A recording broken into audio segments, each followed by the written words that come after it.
Hello, I'm Bill Bullard with R-CALF USA, the voice of the independent cattle producer in the United States of America. Well, our forefathers were very smart. They crafted our timeless Constitution to ensure that no tyrannical faction could usurp our people's government. And they did this by devising a two-house Congress and incorporating checks and balances between three branches of government.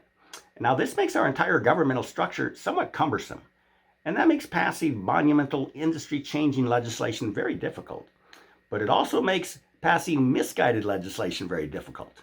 In fact, it's a structure designed to ensure that our government just muddles along and therefore is least likely to do great harm.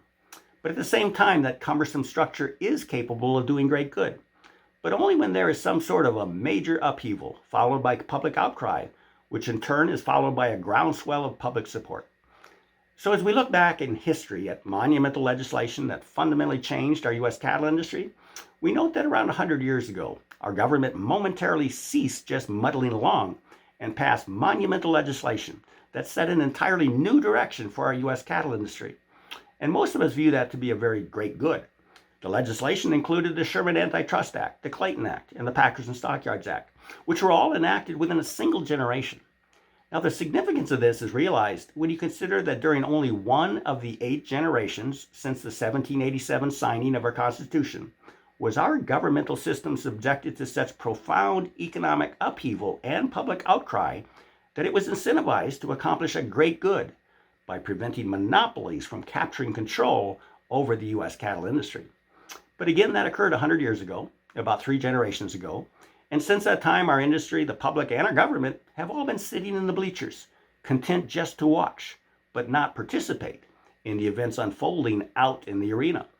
And now, to be fair, history is hard to write if you're making it. But by now, everyone should recognize that our cattle industry is once again going through a major upheaval, and there has already been another public outcry. The major upheaval, of course, manifested in widespread beef shortages, and public outcry is well documented in letter after letter from all levels of government calling for investigations into the U.S. cattle industry. So all that's missing for our government to once again do a great good is a groundswell of public support. But clearly, that is also beginning to happen. So today, we've stepped through the gate, and tomorrow, meaning for at least the next several years, we will work to set a new direction for our U.S. cattle industry. And that means we're it. We're only the second generation in 8 that's been tasked with accomplishing a great good for the generations that will follow us. This is our opportunity and our responsibility, because the new direction we set right now, as likely as not, will remain unchanged for the next 100 years. So we children of our forefathers that stood 100 years ago where we stand now are grateful that they fought back then not for minimal improvements, but rather for monumental changes.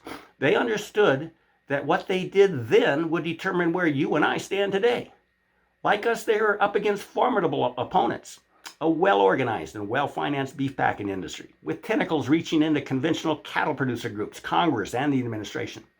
And like today, our forefathers' allies were difficult to identify and even more difficult to rely upon. Some were minimalists, eagerly jumping at whatever bones the muddling along government was willing to throw. But those who mattered, those who accomplished the great good 100 years ago, not only stood their ground, but they charged ahead and presented a never-before-seen blueprint for shaping the U.S. cattle and beef industries for generations to come. They were scoffed at and ridiculed, but they persevered. And that's the only reason we have a Sherman, Clayton, and Packers and Stockyards Act today. The 2021 version of the 100-year-old Packers and Stockyards Act is now blueprinted again, and it's in Senate Bill 3285. It's a never-before-seen plan to fundamentally reform the U.S. cattle and beef industries. And expectedly, it's being scoffed at and ridiculed by those who prefer to catch bones rather than fight for their children's future. So right now, like it or not, we're making history by following in our forefathers' footsteps. And if we're worth our salt, we'll do an even better job than they did. It won't be easy. Accomplishing a great good never is. But we must do it, and we will. So my question is this: will you stand with us? And if you won't, then what do we tell our children? Please go to our website at www.labelOurBeef.com to learn more. Thank you, and have a productive week. Goodbye.